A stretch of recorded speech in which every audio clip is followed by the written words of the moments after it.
And on behalf of the Eisenhower Institute and all of us here at Gettysburg College, it's really my pleasure to welcome you to our 23rd annual Blavatt Lecture. For those of you I haven't met, I'm Blavatt, the president of the college, and I'd like to start really by extending my heartiest thanks and gratitude to the Blavatt family for this lecture, the lecture series, all they've done for the college. The series is now nearing its quarter century. And in the course of doing so, it's really broadened our understanding of ourselves, of our world. It's given our students the opportunity really to better understand themselves and the aspirations they might have.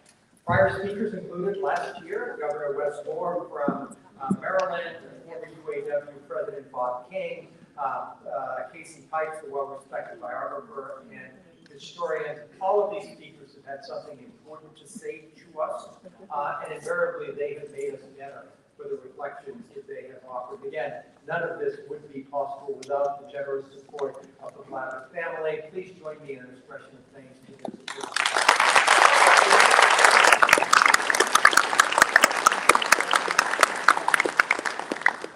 I'd also like to thank each and every one of you for joining us here tonight in the ballroom, watching us in the live stream across the country and from around the world. Thank you for joining us. It's no overstatement to say that we're living in divisive times. And if we are going to confront the challenges of the moment as a nation and as a people, it's going to start by the willingness of each of us to get involved. And your presence here is a reflection of your willingness to take some of those steps forward. Students, you know this because we talk a lot about this. This means that we start with the notion of a consequential education. The education you're receiving here, and then it's important for putting it to good use in your future communities, in your workplaces, in service to something bigger than yourself and to the broader good. And your presence tonight reflects a step towards that commitment. Peter, I am really grateful for your presence here tonight. I talked a lot about the distinguished speakers who have come during the course of the Blavatt Lecture Series, and today's speaker is fully in that mode. So this evening, we are fortunate to hear from someone who has truly taken to heart Lincoln's call to us to advance the unfinished work. And of course, I'm speaking of Politico managing editor Peter Canellos. So in a moment, I'm going to turn the mic over to Tracy Potts, who's right in front of me, to offer an introduction of Peter. But first, again, I want to thank you, Peter, for joining us today, reflecting on your career and at this moment. Hope you get the sense from talking to our students and beyond that we take seriously our responsibility to create informed and engaged citizens, to grow in our understanding by learning from individuals like you who are out in the world reflecting on what's happening. It's one of the reasons this lecture is so important.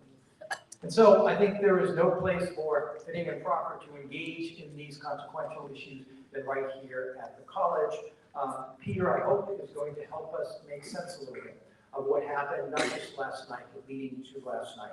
A historic election with that I think no one really expected to be over quite as quickly as it was. What does this mean for our two parties? What does it mean as we press forward in a political landscape in which our citizens continue to see each other more as adversaries than as allies? And how do we begin to bridge the differences that divide us? These are some of the questions I hope you will have a chance to address tonight. We know that our democracy matters, and we know it takes each one of us getting engaged in responsibilities we have here. I hope, Peter, you'll have a chance to witness, our students in action. Thank you for joining us tonight. Thank you again to the Blavatt family for what you do to make this possible. And thank you all for joining us tonight. We're in for a treat. Thank you.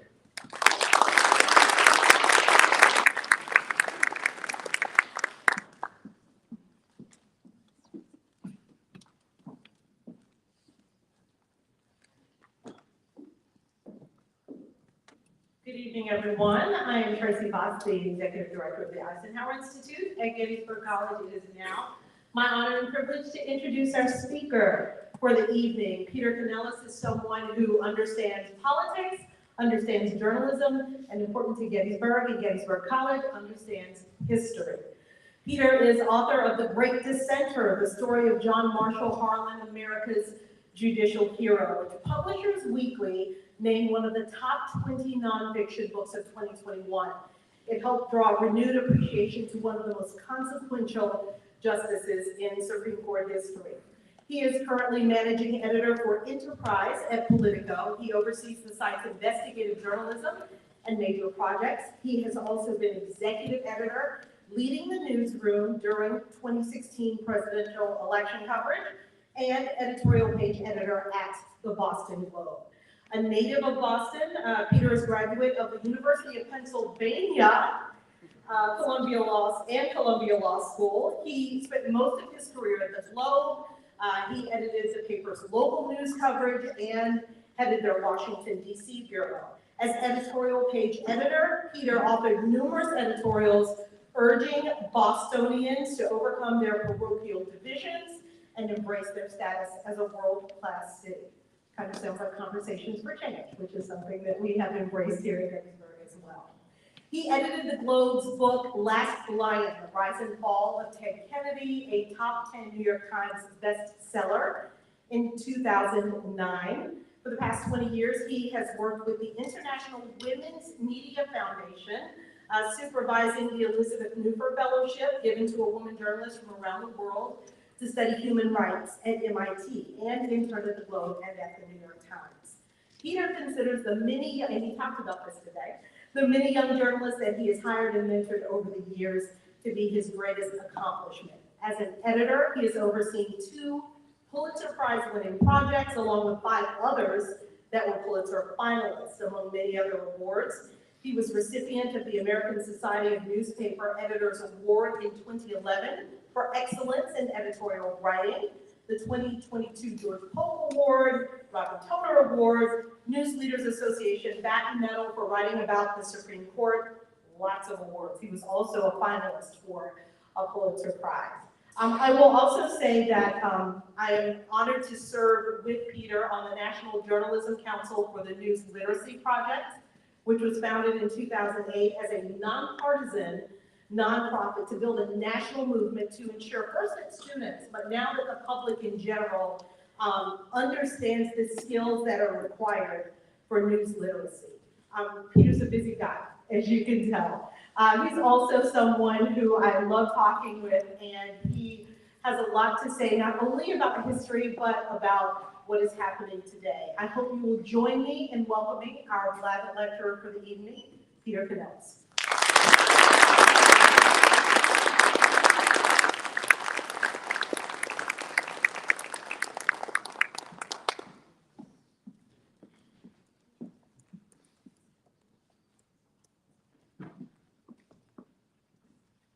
Hello, Pennsylvania. Pennsylvania. We certainly have heard a lot about you these last few weeks. And Politico reporters have been spending a lot of their time here and in the Keystone States. So it's great to be here. It's also great to learn much more about the Eisenhower Institute today and what a precious resource it is, not just here at Gettysburg College, but for students around the country, and the many enlightening programs that it sponsors. It's also great to meet members of the Blavatt family. As I told them, it means a lot to direct your philanthropy towards something that promotes civic engagement and is an actual, tangible event. I also want to thank Tracy Potts for that incredibly warm introduction, and say that I share all of those views about you. It's an inspiration to talk to you, and I so appreciate this invitation. I want to start tonight by talking about first principles, something that I think is especially meaningful to people here at Gettysburg College, because I know that the college has dedicated itself to preserving the legacy of Abraham Lincoln, his new birth of freedom. Something that's important to me also because of the book that I wrote about Justice Harlan, the first Justice Harlan. I think that Harlan's career, which was largely spent interpreting and disagreeing with interpretations of the post-Civil War amendments, is a part of that post-Civil War story also. So it's very great to be here. But the ultimate first principle, whether it would be for Abraham Lincoln or for Justice Harlan, is the United States Constitution. The First Amendment of the United States Constitution begins, Congress shall make no law respecting an establishment of religion or prohibiting the free expression thereof, or of abridging freedom of speech or of the press. Now I want you all to ponder for a second why the Constitution makes a separate grant of freedom for freedom of speech and for the press. When you think about it, if everybody already has the right to express themselves, to grab that bullhorn and enter the public square, or to get online nowadays in their computer and start posting your own opinions, why have a separate grant of freedom and protection to the press? I think the obvious answer there is that the framers of the Constitution, in envisioning the government and the society that we have, envisioned an institutional media as a check on power. In other words, the work that the media in the United States does is not just part of the political conversation we have, but it is a constitutionally protected part of our freedom and part of our democracy. It's the fourth estate. It's an institutional part of our system. Now, I think that we know that that fourth estate is in jeopardy now and has been declining for 20 or more years. The Medill School of Journalism recently released its latest study on newspapers and the state of news in America, and it reported that 127 newspapers shut down this year in 2024, leaving 55 million Americans in what are called news deserts, which means they have no local news at all. Now, some of you might be thinking, well, what does that mean? There's news all over the place. We can get all this national news. It's all this stuff out there. But when the media was doing its job and had the resources to do its job powerfully in terms of holding power account, in terms of helping to set an agenda for presidential elections, that local media was essentially the delivery system for national news. It was where the credibility lies. It was where the rubber meets the road, so to speak.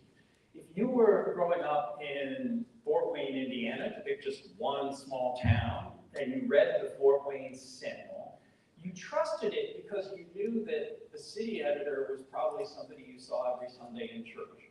You know that paper came to your house because the neighbor's son delivered it. Your grandmother's obituary was in that paper. Your parents' birth announcements in that paper. Your Little League game may have been covered in that paper. So when that newspaper chose, for example, the New York Times news service to run its national and foreign news, or the Associated Press, Washington and foreign news, or one of several other wire services that exist, it was your local friendly newspaper making that decision to give that coverage credibility, and people relied on it, and they trusted it, and they believed in it. Right now, we're in a very, very different world. People are getting information from all kinds of different places, and nobody really can say exactly where the source is unless you're directly going to a reliable outlet or subscribing to a reliable outlet. But the impact isn't the same, and the ability to hold power to account isn't the same. And in the case of the presidential campaign, which is our focus today, the ability to get candidates to focus on the things that really matter to Americans, the most important stories, the things that they don't want to talk about, that ability has completely eroded. Now, let's think about the New York Times that we mentioned before. A lot of people would say right now the New York Times has been a big success in the digital area. It's got about 10 million digital subscribers. It's doing quite well financially, unusually among news outlets. But its reach is lower because it used to have 50 million subscribers to the New York Times news service. That was those small local papers that were picking up their stories and then picking up their news. So its reach is much lower, even if as a business it may be thriving. Separately, you can look at television media and you'll look around and say, well, there are plenty of television personalities who are making god-awful high salaries that are deeply impressive. But that too has changed. back 30 years ago when Tracy and I were entering this profession, the person who was the highest paid TV person was the anchor person who appealed to the broadest possible audience. In other words, if you were Walter Cronkite, if you were Tom Brokaw, if you were Peter James, you attracted trust from a lot of people. You were the biggest success in TV news and you were rewarded the most in TV news. Today, because of the business structure for cable and other outlets, the real financial incentive is for an outlet to be part of a cable package. And so even if you have only a very small audience, but it is a very dedicated audience, those people make the highest salaries. So it's John Hannity at Fox, and it's Rachel Maddow and his equivalents at MSNBC. Just because they whip up people into sort of a partisan loyalty, a sense of partisan loyalty, that means that if you're running a cable package, putting together a cable package, you have to have them. You have to have them to make it work. But if you think about what this all means in terms of the media, in terms of the media's ability to speak to the whole country, it's a great and terrible loss. So what has replaced the national media in the consciousness of people, particularly during a political campaign? Obviously, the answer is social media. People, and I suspect this is true for many of the students today, and it certainly was when we were having dinner and discussing this, people get news from social media, and a lot of that social media comes from friends and family. And what ends up happening is it gains credibility from the very friendships that engender that kind of communication. In other words, if somebody says that they heard something from someone, somewhere, somehow, it's not the original source, which may have been suspect, it's your friend, it's your uncle, it's your dad, it's somebody sending you this, and it gains credibility over time, and then you pass it on to somebody else, and it gains credibility from you having passed it on. That makes it more powerful, maybe even more trusted than back in the day when you were reading it in the Fort Wayne Sentinel. But it's far, far less reliable. And as we've seen in presidential politics, and as we've seen in other arenas, it's easily manipulable. Now, in some cases, it's being manipulated by candidates. In some cases, we've heard it's been manipulated by foreign governments and foreign countries. But it's become a pervasive source of understanding in our society. Some of you have heard the term confirmation bias. If you're somebody who already believes something like you're fearful of crime, or you think it's really dangerous to go on a hike in a national park, or you think that there are economic threats around the corner and you're about to lose your job, you can be inundated with news that justifies and verifies that feeling on your part. But it makes you vulnerable to manipulation if people are sending you false reports on that. What it adds up to is a lot of America is in these kind of online cocoons, talking to their friends, talking to their neighbors. People who obviously are more politically engaged will find people all around the country who share some of their assumptions and frankly some of their prejudices, and get news in a circle, in a sort of ecosystem that has become quite powerful and quite pervasive.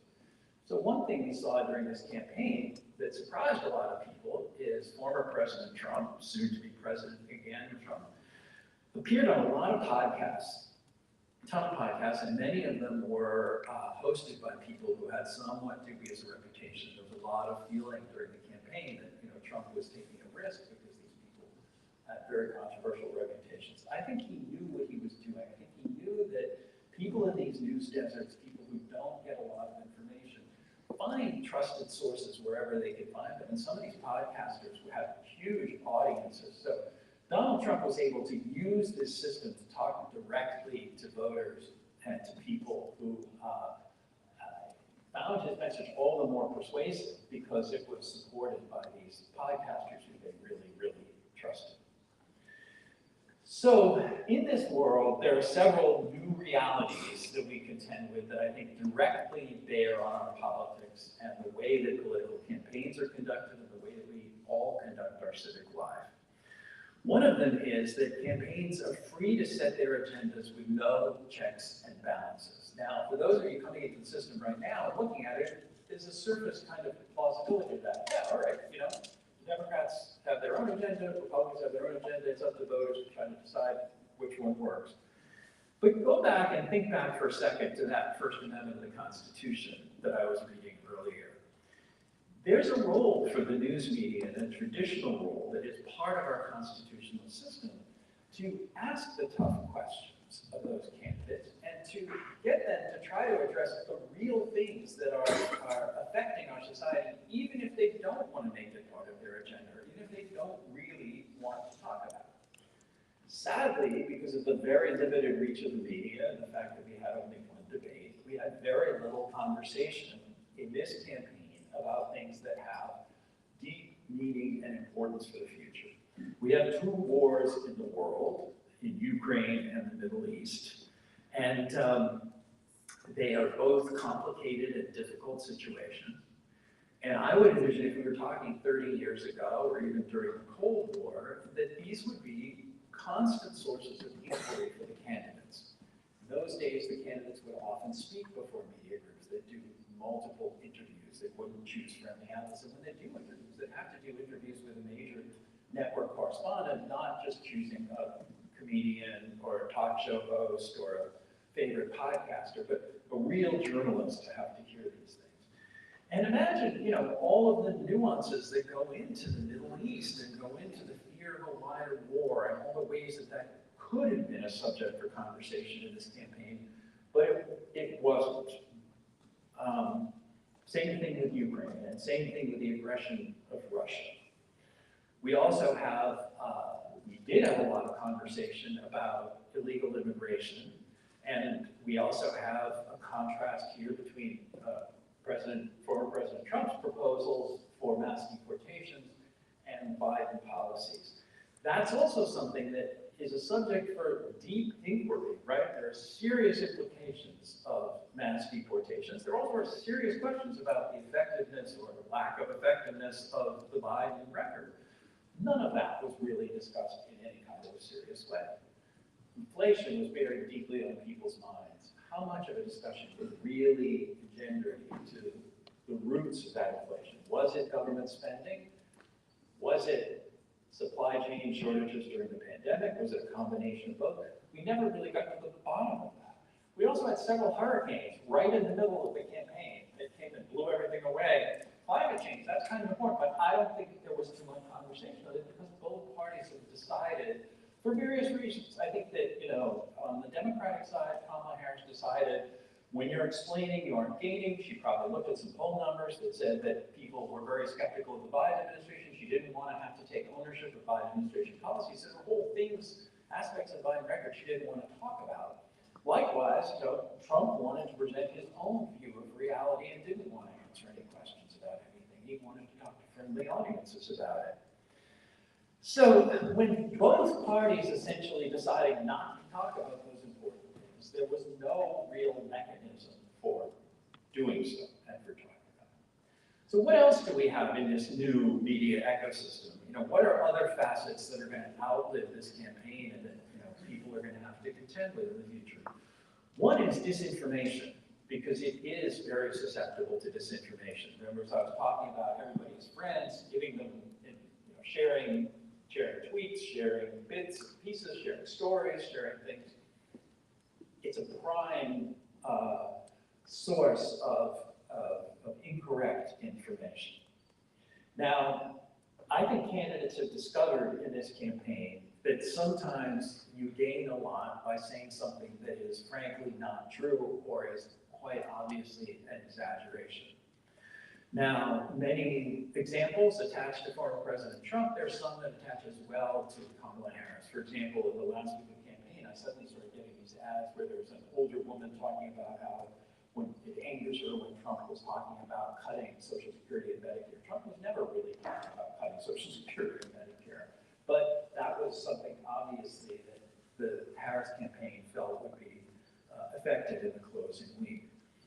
I think personally, the story of this campaign, if you're writing it, the biggest turning point, the key turning point, was immediately after the one debate. Now, if you remember that debate, probably the most surprising thing that happened was Donald Trump surprised everybody by saying he might not veto a national abortion ban. Now, abortion supposedly was a big issue, so to hear him say that in the campaign, you think that, whoa, to the Democrats, whoa, there's your issue, you got that issue. And you might have imagined that there would be a discussion of abortion after that debate.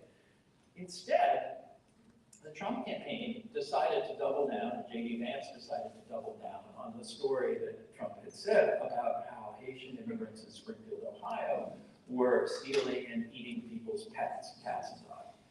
I think the Democrats were only too happy to have this out. It's like, this is an example of Trump. Trump makes him look racist, it makes him shows him to be a liar, let the media try to correct the record on this, boy, Trump's gonna look bad on this. I think that it actually worked very well for Trump, and the Trump campaign knew that it would work well, and Trump himself instinctively knows that these things work. And they work in many ways. One is, because of our news deserts and because of the credibility that comes from these ecosystems, many people believe these things that more engaged citizens know are not true, but they believe them as literally being true. We at Politico did a story about a week or two ago about union activists in Pennsylvania going door to door to union members and saying, and they were trying to promote Harris because their unions had endorsed Harris, and they said that what they confronted was a bunch of people talking about immigrants eating cats and dogs. So there are a lot of people out there that just believe absolutely that that's true. I think it also works for the campaign on two other levels. Another level is there's a group of people that probably think it's not true. They're probably like, oh, come on, he's exaggerating, not true. But they appreciate that he's saying it because they see it as a symbol of his commitment to the immigration issue. That Donald Trump is serious about this. He's so serious that he lies and makes up stories about it. It plays to people who are going to say, well, look, I don't like that he's making up the story, but I do like that he's really serious about this issue. So I think you can work on that level. And that, frankly, is probably the level that the Harris campaign thought about protecting Medicare and Social Security. Like, well, it may not be true that Trump is talking about it, but she's more serious about protecting Social Security and Medicare. I think that it also worked in that case as a distraction. It turned the conversation nationally to an issue that Trump wanted to talk about, which was immigration, and away from one that he absolutely did not want to talk about, which was abortion. I think you can see this phenomenon in many other examples, and I'm not going to completely brave you with all of them, but for example, I think there was a misunderstanding at the National Association of Black Journalists when Trump questioned Harris's identity, saying that she was just becoming Black after having been Indian and then Hebrew. I think, again, a lot of the liberals, a lot of the watchdog media, people like that, they thought, okay, this is great, Trump's going to be proven to be false, it shows him to be racist, it shows him to be a liar, it shows him to be provocative and mean and all of that. I think he kind of knew what he was doing because he was planting that idea that she was not a legitimate Black person out there. And I remember telling some of my colleagues, no, he is putting this out there because people will literally believe that it's true. Because they'll go out on social media, become part of those ecosystems, and people will come to believe it is the literal truth. Now, 2 or 3 weeks after that, Janet Jackson, singer Janet Jackson, she tweets out that she did her research and discovered that Kamala Harris is not Black. Now, her manager tried to step in and say, oh, no, she misunderstood, this isn't quite right. She even was so convinced of it that she said, no, he's not my manager, my brother Randy is my manager. I stand by what I said, I did my own research.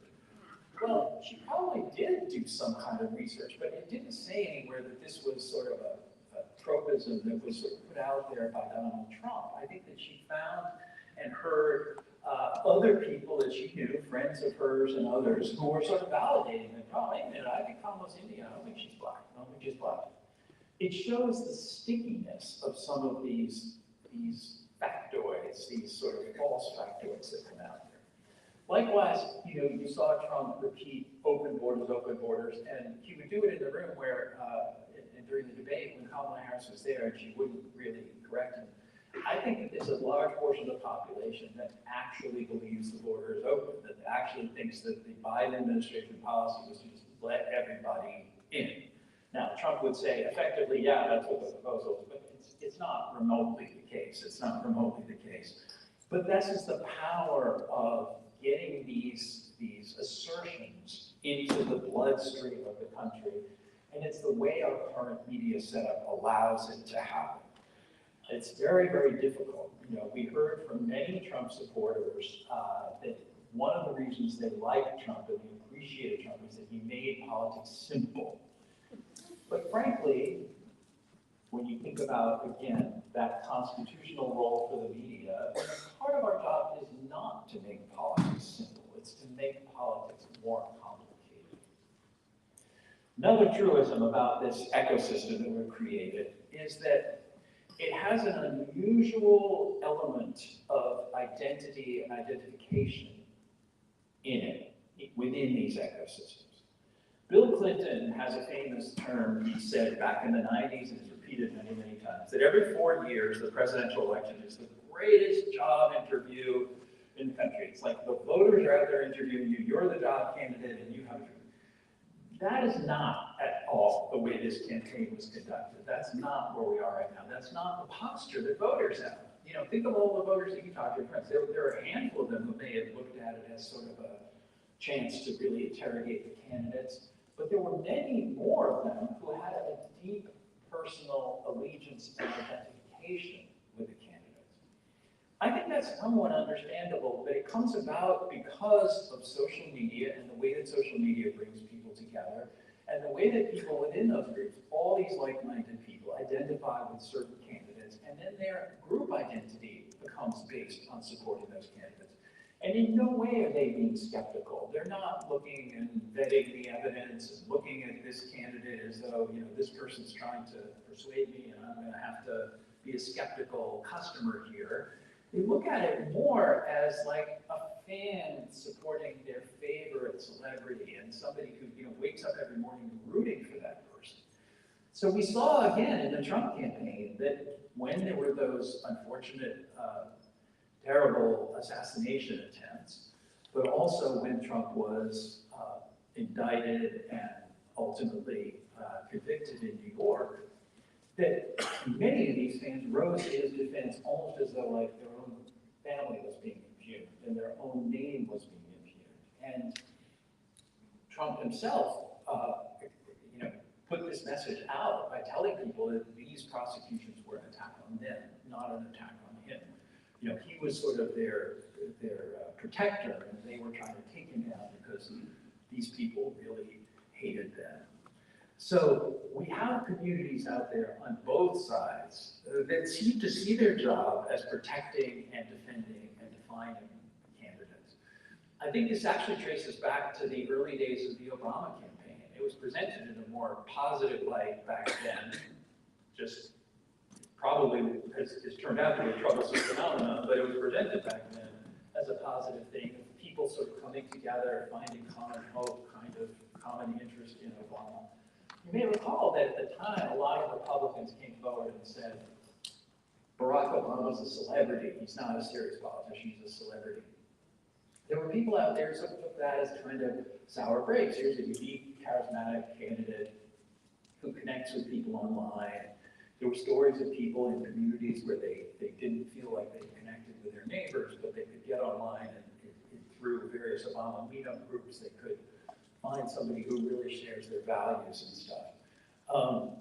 But I would say that that phenomenon has taken on a lot of different dimensions, and it's probably something that we as society have to contend with, but it's something that will be part of our politics for the foreseeable future.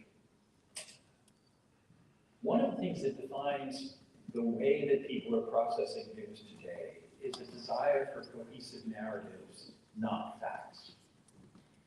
I discovered this myself through work that I've done with my own former college newspaper at the University of Pennsylvania, up in Philadelphia, where the campus has been wrestling, as I'm sure people here at Gettysburg have as well, with this war in the Middle East and the competing claims in Gaza and the actions of both sides.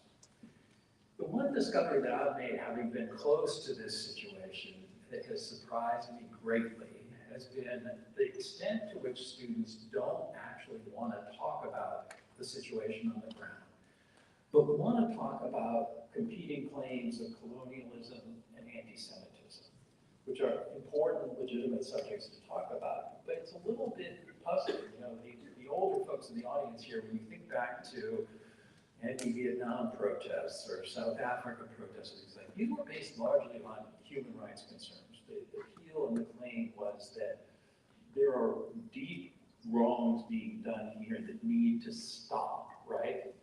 But these protests had a slightly different character. It was a group of people on one side who wanted to defend the Palestinian situation and, in some cases, Hamas, by talking about colonialism and the long history of European oppression. And it felt like a little bit of a strained narrative until you realized it was an attempt to try to bring an increasingly non-white campus together in terms of finding common ground with Palestinians, that they too were victims of sort of European discrimination. And it's a totally legitimate argument, it's a totally legitimate conversation to have.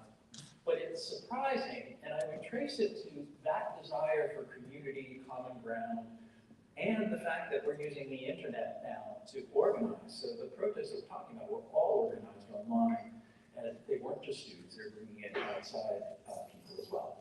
On the other side, there was a desire to talk about anti-Semitism, not to talk about the actions of the Israeli army in any kind of meaningful way, or to try to come to some sort of solution in terms of human rights and things. There was a desire to talk more about what this means about the way that people perceive the long history of Jewish-Christian relations and Jewish-Muslim relations and discrimination against Jewish people. Again, I think that that was simply a way of bringing supporters together. You know, this is political organizing. You know, we bring more people together to defend one position by finding this kind of common ground. I say this not to sharply condemn it, although I do find it a little bit troubling. It is not right or wrong. It's just the way that technological change has transformed our civic dialogue and transformed our politics. Now, these kinds of technological transformations have affected communication, you know, since the invention of the pen and the printing press, and go all the way down and talk about it.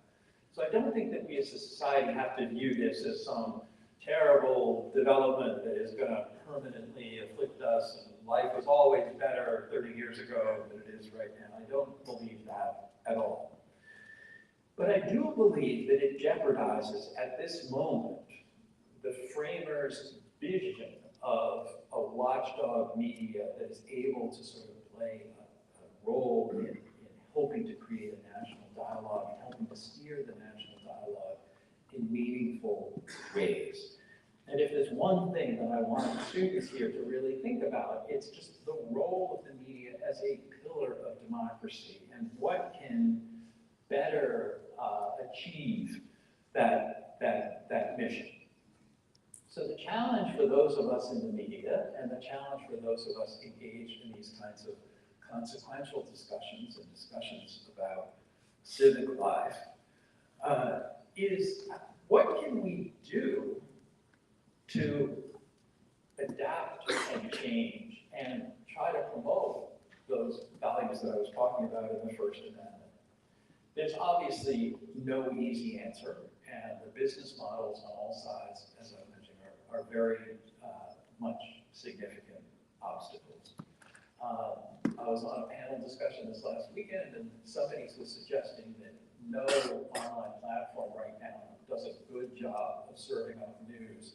And maybe some kind of new platform is needed. Maybe there could be some kind of a platform that could become the meeting place for mainstream media, for trusted media of all sorts.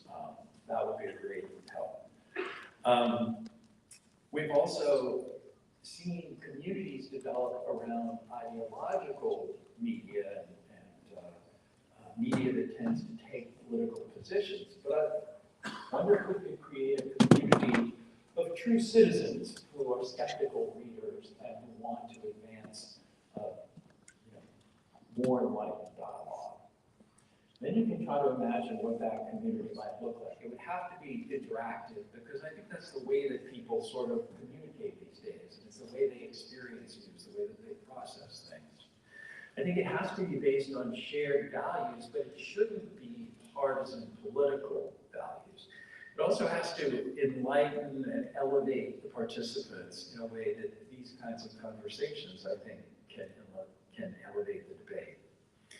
There also has to be some element of character and personality, something that most mainstream journalists are kind of allergic to, probably for some good reasons as well. But this all leads me to those two dreaded letters, AI, which are a source of great fear and potential instability within the world of news, but I might suggest could yet be a key to some sort of new community building and new way of empowering news and actually improving and elevating our news landscape. I think that with the second coming of the Trump administration and some of the things that we've observed just in the last couple of weeks, there may be an opportunity here. 250,000 people canceled their subscriptions at the Washington Post because they were angry at the perception that Jeff Bezos, the owner, had intervened to cancel an endorsement of Kamala Harris, and he appeared to be caving into Trump. If some of these billionaire-owned newspapers start to surrender their independence and objectivity, that does create an opportunity for sort of new voices and new outlets and new means of communication to take over. Now, as I ponder this future and think about what's at stake here, I found myself thinking about a quote that has long been attributed to Abraham Lincoln, who is, of course, forever intertwined with Gettysburg, and I know is the inspiration for your college. Now, the quote is, you can fool all of the people some of the time, and some of the people all of the time, but you can't fool all of the people all of the time. Now, I suspect there are some knowing nods in this audience or people who are want to say, but it was never firmly established that Lincoln said that. This may well be a myth. And in fact, it may be a myth. And I found, sourcing this to a Time magazine article, that in fact that quote has been used over the years to promote automobile tires, mink coats, root beer, dentistry, tobacco, pianos and organs. It was used by Gimbel's, the old department store, and also by its rival, Macy's. So true or not, attributed to Lincoln or not, it nonetheless seems like an appropriate place to end this discussion, a fitting epitaph, I would say, for this conversation. All of us should keep that adage to heart, and also all of those weird questions about sourcing and agendas and all that so infect our political life. We need to keep all of this to heart as we reframe, reboot, re-engage, and hopefully cure our civic dialogue. So thank you all so much for coming. Thank you for being part of this conversation. And I look forward to talking perhaps in a more nailed down way about the election results with two of our students, right? So thank you.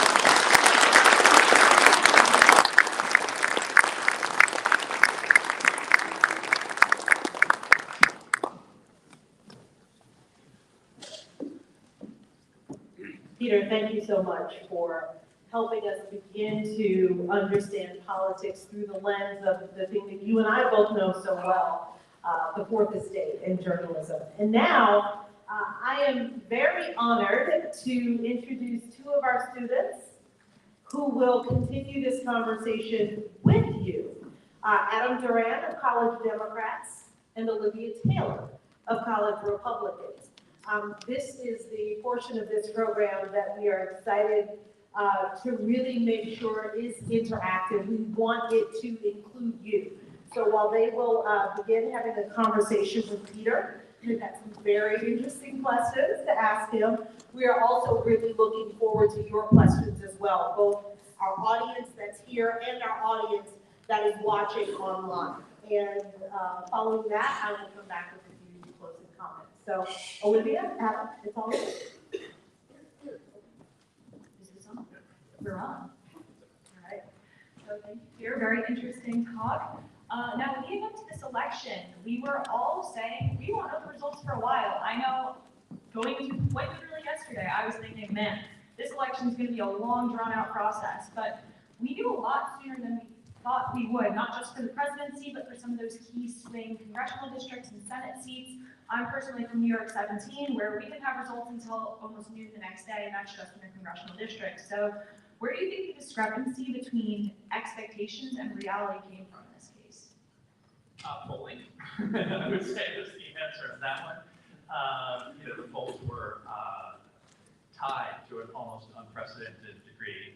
And so many of us, including those of us in the news media, felt that a lot of these races would come down to the absentee ballots, the overseas ballots, the late counted votes. And we were surprised as well. I was surprised as well. I think that, the part that was not entirely surprising was that Trump would outperform the polls. Those of us who covered the race in 2016 and 2020 could note that he outperformed the polling average by about 2.5 points in each of those cases, right? Hillary Clinton was up by about 4.5 points in the day leading into the election. In the polls, she ended up winning the popular vote by 2%, but Trump was able to win the Electoral College. In 2020, Joe Biden was somewhere in the 7% range. He ended up winning the popular vote by 4.5% and winning the Electoral College by a much narrower margin. This year, the polls were tied. I think when all the California votes are counted, you're probably going to have a 2.5-point popular vote victory for Trump. So again, he's going to outperform the polls by 2.5 points. The question that everybody had going in was pollsters supposedly had corrected for this problem. And there were even some theories out there that they had overcorrected for this problem and that in fact Harris was running ahead. So some of this falls into just the vagary of polling, but it also attests to the very unusual loyalty of Trump voters. You had the Democrats this year put a ton of resources, money, and organizational energy really working for a full year to try to have people going door to door, especially here in Pennsylvania. So some of you probably had people knocking on your doors. And that apparently did not succeed as well as Trump not knocking on anyone's door, but just making a very passionate, partisan, powerful, urgent case for himself. And, that's part of Trump's political strength. So the election results indicate that we may see Republican control not only the presidency, but both branches of Congress. Some commentators have in the past pointed to divided government and the gridlock it creates as a source of political tension in America as a whole.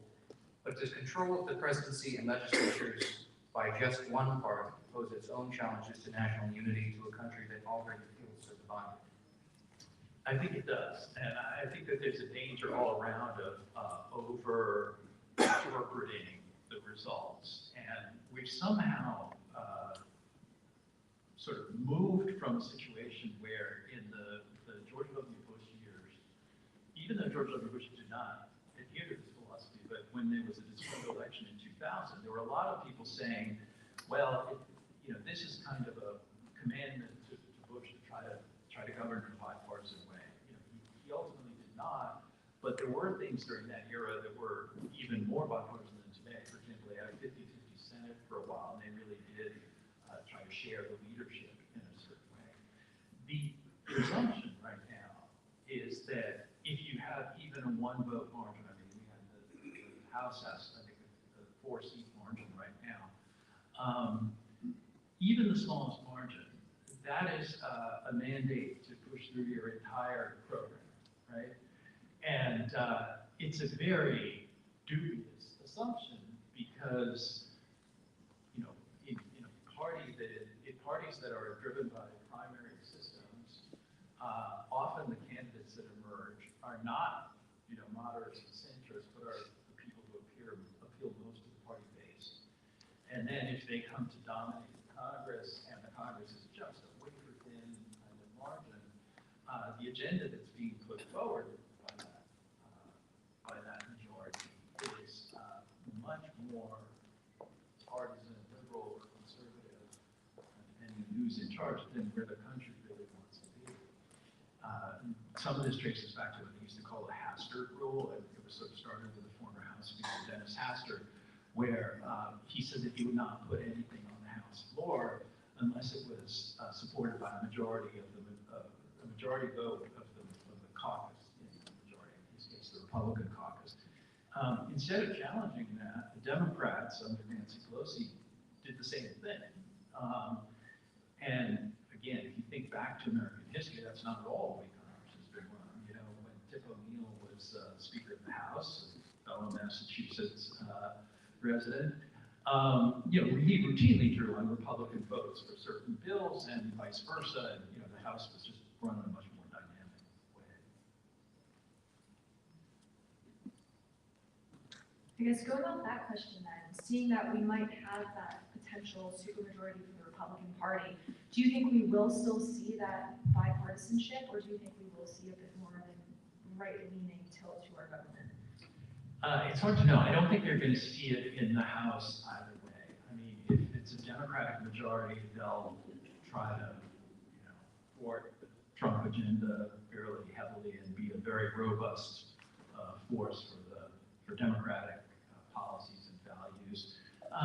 But it might play out if there's a Republican Senate and, you know, some important negotiations between the two bodies that might yield something that's actually more centrist. In the Senate, it will be interesting to see if Trump attempts to appoint people who represent his most fervent supporters, but do not represent the Republican mainstream. And that's why the extent of the Republican majority in the Senate matters a great deal. So I think they have confirmed 52 seats already. The Nevada seat, the Pennsylvania seat, and the Michigan seat were still up in the air, right? Last that I heard, they may have called them in the last hour or two. But there's a huge difference between 52 and 55 votes. If there are 52 votes, you would have Murkowski and Susan Collins, who are very much acknowledged moderates on the Republican side, in a position to try to oppose some of the Trump initiatives. And then all that they would need is one more, you know, Republican senator. And there's some, Connell maybe, something like that. There's some that are skeptical of Trump who could join with them to try to be a moderating force on Trump. But I think that if the other 3 seats, or even 1 or 2 of them, go to the Republicans, it'll be a very different story. And speaking on the influence of moderates and of Trump in the Republican Party, presumably Trump will not have the opportunity to run again in 4 years. And under those circumstances, given how much Trump has influenced the modern Republican Party, how do you anticipate the political dynamic in our government and our country might change? You mean the lasting legacy that you think of Trump if he's not running again in 4 years? I noticed you're saying presumably and all of that. I mean, you know, there's a funny kind of speculation. Is Trump going to try to pull sort of a constitutional fast one and try to claim that 2 non-contiguous terms don't prevent you from running for another term? But I heard something also really funny that, like, Democrats are saying, okay, if Trump tries that, we'll have Obama run against him. You know, it's just kind of a funny development, but I think very unconstitutional. I think that, you know, in choosing J.D. Vance as his vice president, Trump was choosing a sort of protege who was given a lot of thought, really a lot of thought, to how the MAGA movement can move ahead after Trump and what it would look like. And I think J.D. Vance very much envisions the Trump coalition leading the Republican Party into the future. That would be very interesting. I don't think that another candidate, even if it's Vance, or even if it's Trump's son, or even if it's somebody else who's like a diehard Trump supporter, could capture the Trump magic. You know, we've seen so many candidates for local races and state races that have really tried to follow Trump in every possible way, but greatly underperformed him in the polls. He overperformed the Republican Senate candidates this year. So there's some real question about whether the Trump magic can rub off on someone else. But I do think that the Republican Party will try to maintain the Trump coalition. Switching gears just a little bit, we've seen increasing efforts to get college students to vote, especially in states like Pennsylvania, where there's a high density of college students due to a ton of college universities existing here. And it's a swing state, so you feel like your vote really matters. What do you think changed from 2020 till now that resulted in a flipping of Pennsylvania and a lean red rather than blue? And what do you think that the impact of Gen Z and the college student voters actually is? Well, I mean, I know that the Harris campaign was counting on the fact that so many students were going to be back in 2024. I mean, I had actually forgotten that in 2020, many students were out because of the pandemic.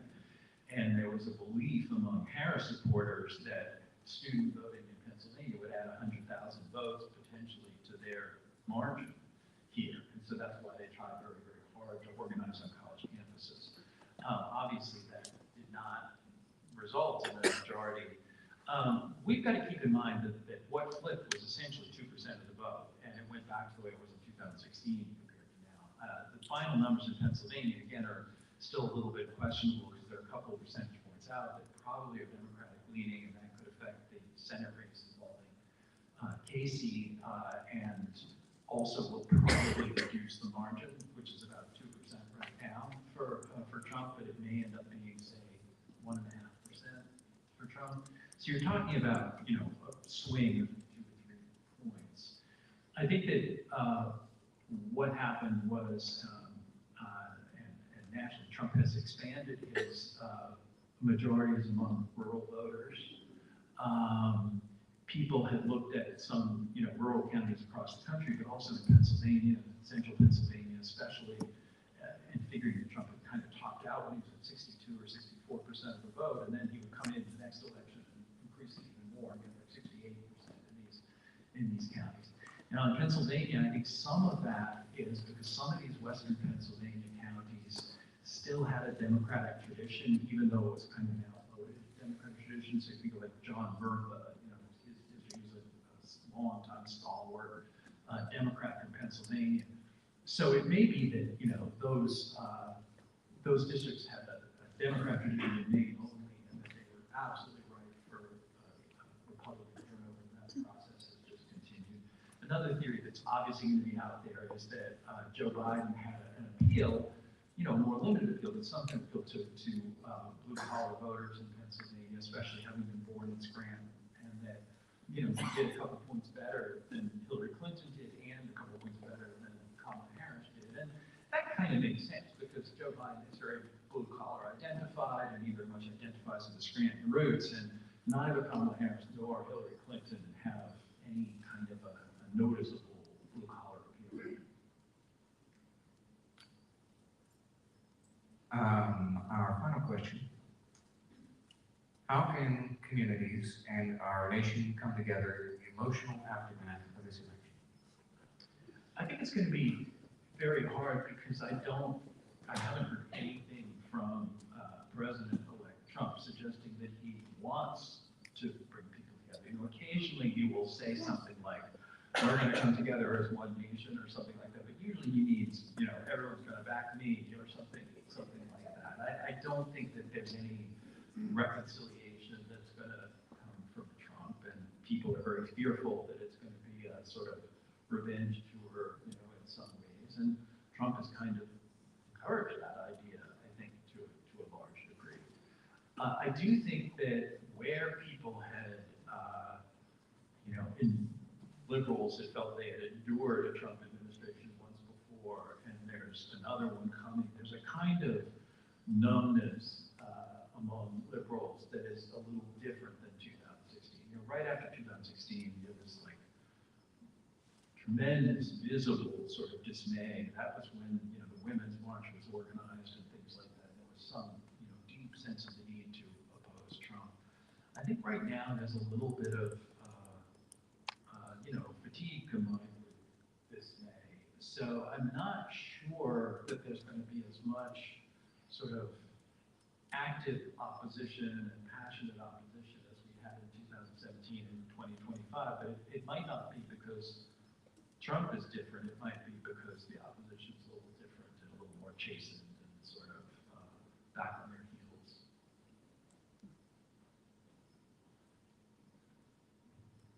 We're back. Okay, we're back. Obviously, in the spirit of conversations for change, we did want this to be a conversation. So we'd like to invite questions from the audience at this time. We have some staff members with microphones. So if you have a question at this point, please raise your hand and it will come around and you will get to ask your question.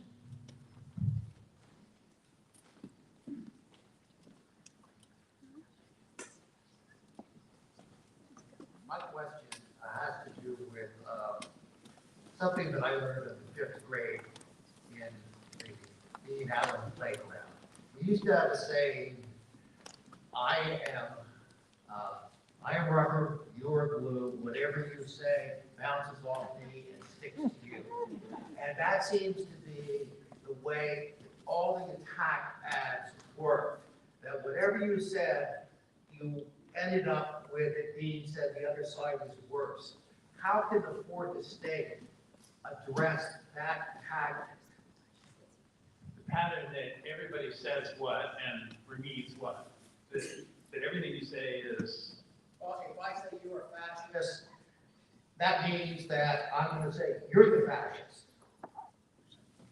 How do you get out of that pattern?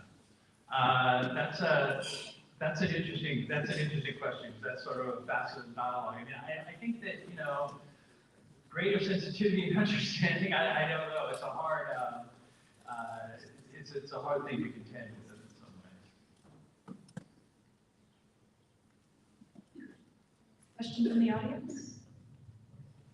In the back over there? Or over here, in the front here, never mind. Yeah, so first of all, thank you very much for talking to us. And I'd like to ask you this. Imagine if you found yourself, I don't know, in an elevator or going also in an escalator with like someone like Sean Hannity, Rachel Maddow, or Joe Rogan. You've been talking about how some of these people, their programming really benefits from kind of fueling this divide and really speaking to these echo chambers. So if you had that time in an elevator going opposite ways on the escalator, I don't know, for like a sentence, what would you say to them to try to change how they're acting, try to, I don't know, encourage them to be a little bit more welcoming and help a little more embracing of people outside their echo chamber? Well, more sensitivity and understanding also, I suppose. I mean, I think in terms of being more embracing of people that are outside our areas and our worlds, it's very important to have exposure to people outside our world and outside our circles. I wish there were more vehicles on social media, for example, to do something like that, but I think that civic-minded people can make it a priority and you know, try to increase their own awareness of spirit and their own sense of understanding. Hello. I was wondering, earlier when you were talking about like the Israel-Palestine situation, I'll try not to like. So you mentioned that a lot of people are bringing up the colonial past of the region, and I was wondering if you feel like this is a wider attempt to understand like how history affects us today. Because you mentioned the Vietnam War, I feel like if the Vietnam War like happened today, people would bring up the fact that Vietnam was like colonized by the Chinese and the French and the Japanese, and they might see the United States as like part of that colonial history. So do you think that's kind of the reason for that? So we're talking about the difference in war, in the way that people are protesting wars and protesting understanding today. You know, these are sort of imperfect analogies. I certainly agree, and there are many different motivations behind different, you know, war protesters today.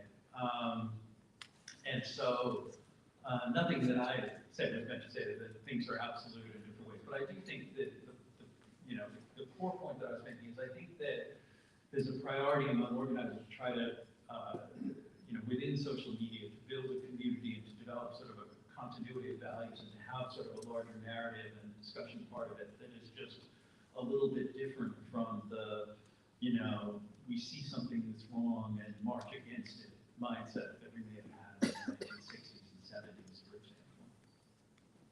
We have a question in the middle here. So I think if you total up the votes for this election, you're going to be around 130, 140 million, which means at least half of the eligible voting population in the country didn't vote. We thought this was going to be maybe a continuation of 2020 where we had huge voting numbers, but it looks like it's going to be kind of a regression from that. Why do you think people don't vote who are eligible, and how can we get them engaged in the political process in a meaningful way? I don't know what the polls and the exit polls show this time around. I mean, it seems like at every cycle, people are talking about a record turnout, and then it turns out not to be quite a record turnout, and it turns out that there are a lot of people who are not voting. And as you're pointing out, you're talking about half of the eligible voters, you're talking about many people who are not registered, and how do we get them engaged in the process? I don't know that there's a magical solution. I do think that making registration easier and making voting easier is an obvious one. You know, the challenge that a lot of people seem to have, I think I mentioned that people felt that Donald Trump made politics simple, so a fair number of people who had not voted before, you know, engaged in the political process to support Trump. You know, I may have mentioned it before as a sign of like simplicity versus complexity can go both ways, but it is an illustration of how if you have the right candidate who makes it a priority to try to bring people into the system, sometimes that works. And I think that we've seen in the past that when there have been particularly charismatic figures or people who are able to, you know, penetrate some of the barriers to messaging, and you know, Obama was another one. You know, they were able to bring some new people into the process. You know, there are various proposals out there for, you know, national voter registration, kind of mandatory voter registration. Some countries have such a system. I don't have strong views on whether that's a good idea or a bad idea. I know that there are some people out there like George Will, who've done columns sort of saying that, you know, it's an important statement not to vote, you know, that people who aren't showing up, it's not just that they're not engaged in the process, it's that they're actively objecting to the choices that are being presented to them. So I don't have a great suggestion beyond what's already been out there.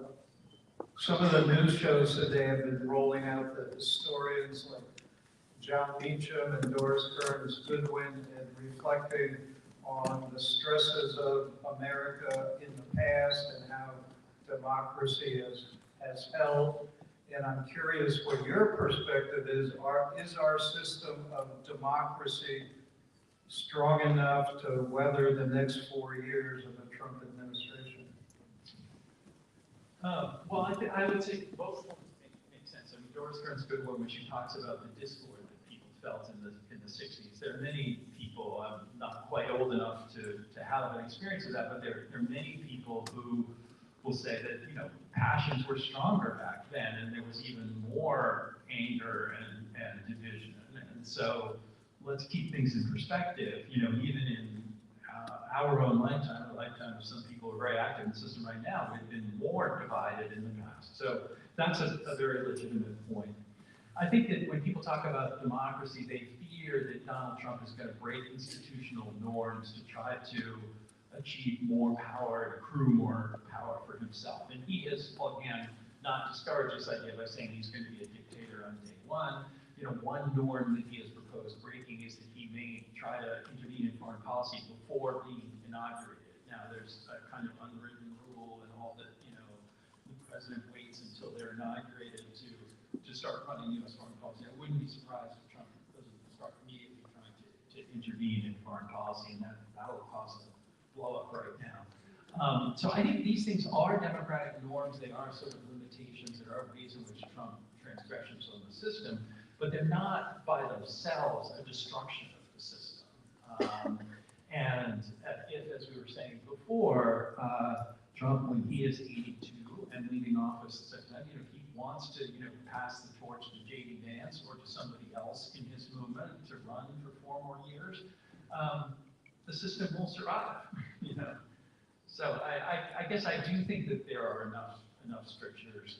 Paradoxically, the fact that the election was more decisively for Trump than people might have expected is probably good for the system, because if it had been, you know, a half of 1%, or we were all in all these states, we were waiting for the last minute ballots to come in, and Trump was raising questions about whether these ballots were legitimate and when they were mailed and whether the stamp is visible on them or not, you know, that becomes you know, a crisis point where then a Supreme Court decision would be viewed as being partisan, because presumably the conservative justices would be intervening on Trump's behalf. So we may have dodged a bullet in terms of some of the Democratic threats in this campaign by the fact that it was actually somewhat of a decisive campaign.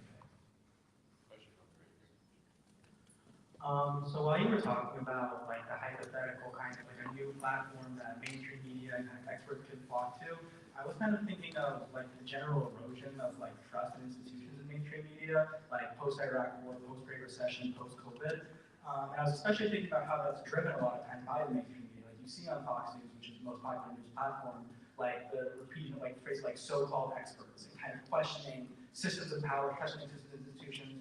So I was kind of wondering what you think could be done to restore people's faith in like institutions in the mainstream media, whether that's by the media or maybe by the government. Well, there were several different ideas in there. There were a lot of good ideas, actually, when you're saying lots of good questions in there. But one thing that I do believe in is that the mainstream media should be less shy about advertising its own procedures and policies and what it does to try to be fair. The traditional argument against that is that people don't agree on what the standards should be, you know? But what I would say is that a good starting point is the standing committees in Washington have to make decisions. These are groups of journalists that have to make decisions of who is credentialed to attend press briefings in, for example, the White House. And they've had to contend with a lot of people coming in and saying, you know, I'm a citizen journalist, or I represent this trade publication or this foreign outlet or something, and I want a credential. So they have a set of objective guidelines that are fairly straightforward, like transparency of ownership and willingness to address critics and publish corrections and things like that. I may be getting some of them wrong, but there are some objective criteria that have been implemented by those committees already. If you just use that as a starting point, and you created some kind of a commitment, a creed, or an advertisement, or way of sort of reassuring the public that certain outlets can buy into and certain outlets cannot buy into, I think that goes some of the way to reassuring the public and to encouraging people to hold the media accountable. And when people do hold the media accountable and find that the media is accountable, that can help to restore faith. Now, one reason I think some journalists are reluctant to do that is that they fear that any of those objective standards are going to exclude some colleagues that they like and admire. You know, there's some journalists working out on their own, doing their own thing that they think is very valuable. Glenn Greenwald out. Glenn Greenwald has played a positive role in our society, and why are we trying to, draw lines to keep people out? What I would say is that there are other totally respectable roles and titles that those people can have. Like nowadays, it's a positive thing to be an influencer, right? One of the big changes in the campaign this year is within the media pen, the campaigns would invite influencers in, people that they felt were essentially supporters who helped to spread the message. Now, most journalists are troubled by that. I think it's a little bit troubling. On the other hand, if we're able to make a distinction between influencer and journalist, that's a good thing. And there's nothing wrong with being an influencer. There can be people out there who are really persuasive and really charming and really intelligent, and I would admire them and you would admire them, but they're not journalists because they don't adhere to those standards that we're talking about. So if somebody can be, an activist journalist or call themselves an independent journalist, and someone else can be an influencer, you can then have a more cohesive definition of what the mainstream media is and what they believe in. The other, I think, thing that would be cured by that is the feeling that a lot of people's distrust of the media does not stem from the kind of outlets that we're talking about. You never hear somebody say, I was upset by something I saw on CBS, or, I read this story in the New York Times and I thought it was egregiously unfair. If you just anecdotally talk to people and say, why do you dislike the media? They'll talk about sports talk radio. A lot of them will talk about social media as though it's part of the legit media. Like the obsession with Taylor Swift is just mind-boggling. There were one or two stories after she endorsed Harris. There wasn't that much more about Taylor Swift. But people see the amplification on social media and imagine that there are some real thinking journalists who are strategically putting this out there. So I think that having a more contained, discrete, credible definition of what the mainstream media is would help improve mainstream media credibility. I'm surprised, I've enjoyed the discussion, but I'm surprised that not a thing has been said about the amount of money that was put into these campaigns and money that came through PACs. Would you speak to the money and the effect of the money on this election? I mean, it is certainly a dominant factor, and you're entirely right that it's a big facet of this campaign. And I'm sorry I didn't mention it more prominently. Just the conversation kind of went in a different direction. The speech went in a different direction. But when you think about Elon Musk by himself putting hundreds of millions of dollars into the election, 100 million, he said. When you think about Miriam Madelson putting almost that much, I don't know what the final numbers are going to be or anything like that. We're probably on the cusp of the first $1 million donation to a campaign going forward. And this is all the product of the Supreme Court's Citizens United decision. And a lot of people have warned about that potential effect when the decision came down, which effectively ended a lot of limits on campaign spending. It is just something that has completely transformed the system. Now, I will say that it has not played out in a way that has strongly benefited one side over the other. I think that when all the numbers are tallied up, the Democrats may have spent more money than the Republicans this time around. So it's not yet played out like one party or one type of candidate has uniquely benefited from this system. So I think defenders of money in politics would say it's a perception of a problem more than a reality of a problem. But the notion that Elon Musk, for example, by putting that kind of money and that kind of effort into the campaign, is now talking about using his influence to cut trillions of dollars from the federal government, whether that actually happens or not. It's certainly an amplification of the power of the rich in this process and in this country.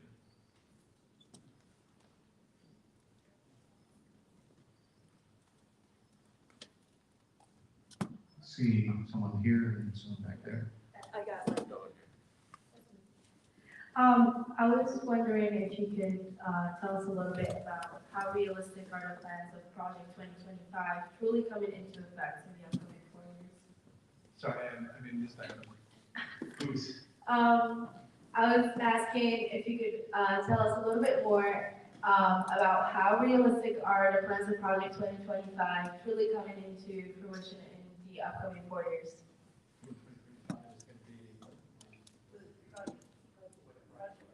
Oh, whether Project 2025 is going to be part of the government. There'll be aspects of it certainly that will, and Trump has said that. Trump has claimed not to have read it, but then he sometimes says, you know, what I've heard about Project 2025 is, you know, there may be some good things in there may be some bad things in there, I haven't read it, it's not me, it's not my thing. But I assume that by, you know, presenting a kind of fully baked agenda to the Trump administration, having J.D. Vance having been part of it and a supporter of it in the past, will at least get it sort of a, you know, a hearing within the councils of the Trump administration. Now that does not mean that, you know, everything that's been written in Project 2025 is something that Trump is going to embrace or that's going to become part of the government. But I do think that it's, you know, it's going to have an influence. Are there any other questions? Please raise your hand high.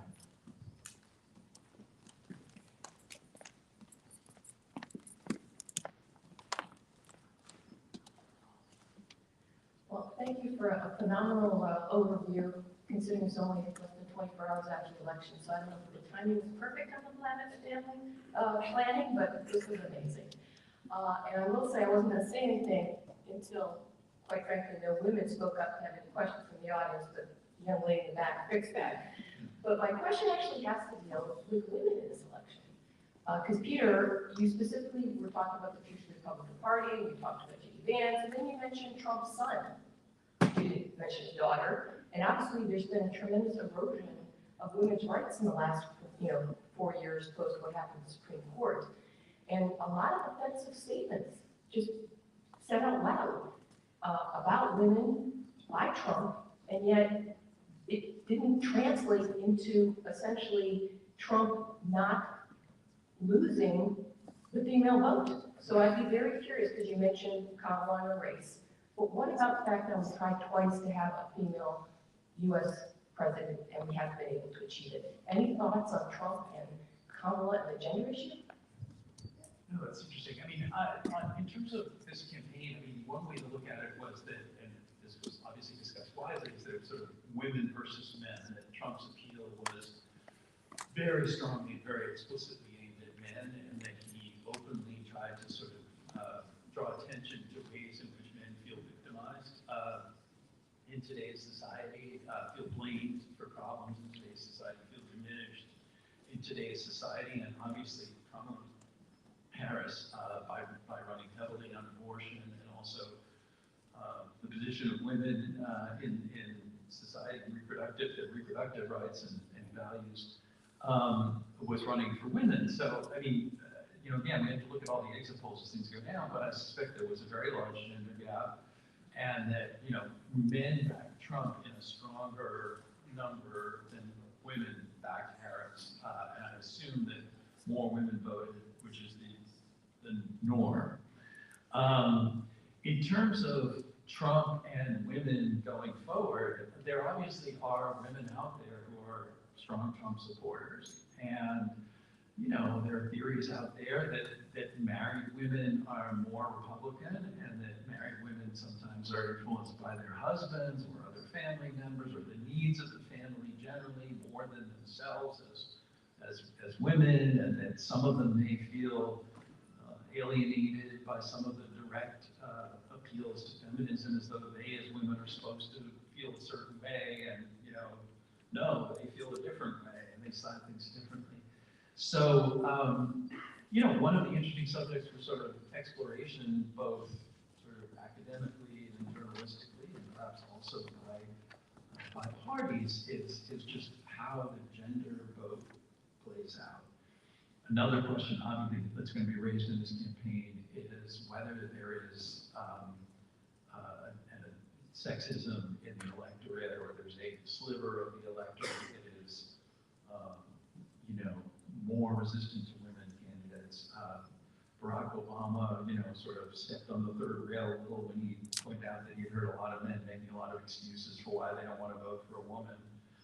In Kamala Harris, I think a lot of people are going to look at the idea that in 3 very similar elections, Joe Biden did proportionally better than Hillary Clinton and Kamala Harris, just by a couple of points. So, one conclusion may be that there's a couple of points in the electorate, which might translate to like 4 or 5% of men who would vote for a Democratic man but not vote for a Democratic woman. The conventional wisdom, both with Harris and with Clinton going into the race, was that women's enthusiasm would make up for that sexism concern. But that's another matter to be studied. I don't want to suggest that Harris supporting women were not very active in this campaign. They certainly were. But it seems the results are that the more men proportionally supported Trump than women supported Harris. It seems to me. Question in the middle. Yeah, so we recently saw the repeal of Section 5 and 4 of the Voting Rights Act, which directly resulted in, I think they took around, or at least 1 million voters off of the registry in Georgia. So my question is about the way that the repeal of the Voting Rights Act is going to affect elections going forward, and predictions about the way it may have affected the current election, especially in Georgia because it's a swing state. Tell me, what was her question there on that sense? I didn't trouble hearing that particular microphone in that part of the place. Yeah, she was asking about how the repeal of the Voting Rights Act might affect elections going forward. The repeal of the Voting Rights Act will affect the construction of districts mostly going forward. And it's obviously going to be a question that's going to play out state by state. And many of the states that had been under pressure to create majority-minority districts have now created a broader map that the majority party in those states believes will support their candidates and give them a better chance to succeed. In some cases, they're wrong. That if you had in a southern state, for example, when most of the states that were subject to the Voting Rights Act were the southern states, if you had one district that was all black, the traditionally try to have one, 90% black district and then a bunch of, white districts surrounding it, that if you then ceased to do that and actually spread black voters into the other districts, it created more of a democratic opportunity instead of those other districts. So I'm not sure that the repeal of the Voting Rights Act will result in either fewer Democrats in southern states or potentially, fewer African American representatives. Although, again, that's a very hard question to answer because we don't know what the overall number would look like with the Voting Rights Act. You know what I mean? There may be more black people being elected to Congress anyway. There would be still more if the Voting Rights Act were in place. It's just hard to figure. All right, that is all the time we have for questions this evening. Thank you. This has been a very interesting conversation, and thank you to everyone who's asked a question. We'll now have Tracy come back up for some closing remarks.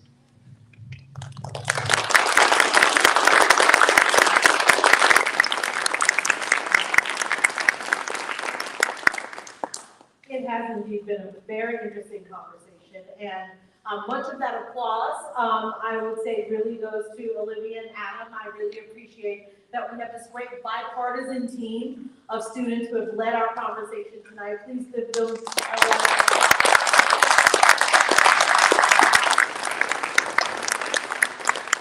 I would also like to again thank the Blavatt family for allowing this conversation to happen this evening, for making this event possible. I would like to belatedly thank our dining staff for the great service that they gave and always give.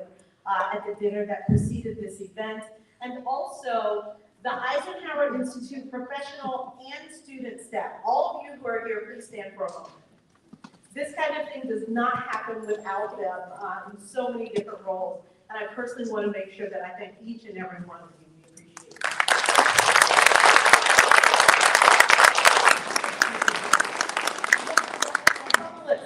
So, just very briefly, I just wanted to say quickly that in 30 years of journalism, one of the things that I learned is that it's a responsibility to be objective and fair, but it's also our responsibility to provide context and perspective.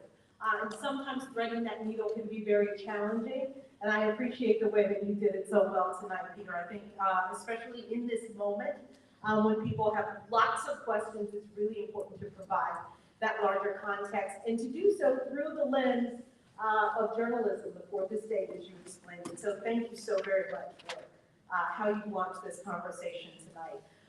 You've given us quite a few things to think about, because after all the votes are counted, after they're certified, after a new administration is in place, we all have to live together. And that is part of the work that we're doing here, part of the conversations for change that we are having here at Gettysburg College. We all have to live together. And it's great when we can do it in a peaceful and respectful manner, as we've done it tonight. So, a couple of important things before we go. Our next conversation for change is going to be happening at our Friday Corp. So those of you who are here, who are faculty, who are staff, this is going to be on November 15th. Roger Worthington is going to be talking about navigating the culture of division and difficult dialogues in the classroom. I think that will be very interesting. Also, we do have signed copies of Peter's book, complimentary for those of you who are at our conversation tonight. They're over here on the table. We got him to free sign 150 books today. So those are here for you, and hopefully Peter can hang around. I'm sure there were probably a couple of questions that we didn't get to. As he has time, I'm sure he'd be happy to have those conversations. And then finally, Jeffrey will get me if I don't mention this, there are cookies in the back. So please enjoy the refreshments, and thank you again so much for joining us this evening. Thanks for being here.